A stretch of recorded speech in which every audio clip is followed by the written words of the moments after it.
Hey guys, Tat here and welcome to another Call of Duty Ghosts video for today. Going to be showing you what I think is the best sniper rifle and the best sniper class for Call of Duty Ghosts multiplayer, making sure that you guys spend your squad points on the right stuff to get the most amount of kills in the multiplayer mode. So, for me the choice of the best sniper is between two. It's between the USR and the L115, and to me the USR just shades it, so I have picked the USR basically because the stats for this weapon are a lot better. The fire rate, the magazine size and the movement, the speed at which you can move with the weapon is all better than the L115. It's got the same zooming in or ADS speed as the L115 and it's got slightly slower reloading times, but that doesn't really matter too much. Basically the USR is a one-shot kill from the waist upwards, but you can make it a one-shot kill throughout the whole body, so pretty much anywhere other than the arms, because the arms is never going to be a one-shot kill.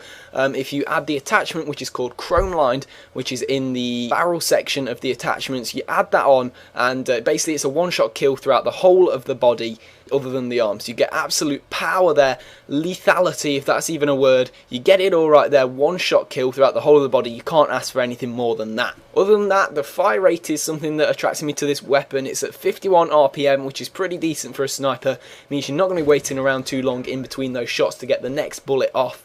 The magazine size is decent at 6, and with extended mags it does go up to 9, so that is good as well. It's got by far the best mobility of all the sniper rifles, so you're going to be able to get around that map a little bit quicker than all the others and just easier without any additional perks in there as well, so that is useful. You don't feel weighed down at all by this weapon. It's actually a pretty fast weapon to run with, so yeah, as I've said, the ADS speed is pretty decent as well. It's at 0.4 seconds, which is the same exactly as the L115, which is really its main competitor of the sniper rifles, to be honest. And the reload speed is not too bad either, at 4.7 seconds if you have an empty magazine, or 3.5 seconds if you have a half-filled magazine. A tad slower than some of the other sniper rifles there, but I think it's a price worth paying for that extra damage and the extra speed that you're going to have with the mobility and the rate of fire as well. Moving on to the secondary, there's no real official choice that you should have here. It's just down to your personal preference really, so I'd just leave this one up to you.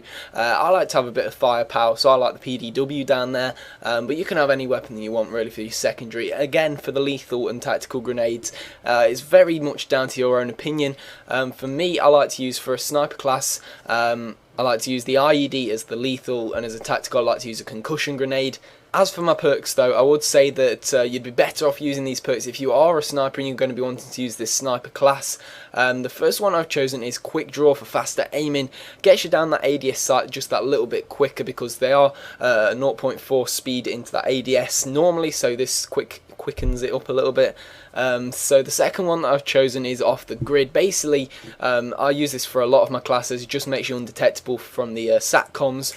Keeps you off that radar because the SATCOMs, especially as I said in my previous video, at the start of the game is going to be a lot of SATCOMs because they are one of the default strike package kill streaks, and people tend to get them a lot, so get your red dot off the map by using that stealthy perk. The third perk that I've chosen is called Focus. This basically reduces the weapon sway when aiming down the sights and reduces the flinching when you get shot. So if you get shot and you're aiming down your sights, it's going to reduce that kind of flinching action you do when you shoot, which is kind of annoying at times. Just means that if someone else gets the first shot on you, you can still go ahead and get that lethal shot on them, because of course you only need one shot on them in the whole of the body if you've got that attachment on, whereas if they've got, say, an assault rifle or an SMG, they might have to get 3 or 4 shots onto you. So it just helps in that flinching and swaying department, and it's just useful. So yeah, that is what I think is the best setup for a sniper class. If you have any personal changes or preferences, put them in the comment section down below to help other people out. Thank you very much for watching, guys. A quick like as always would be really appreciated. Subscribe for loads more COD Ghost stuff, and I'll see you all in a bit. Ciao.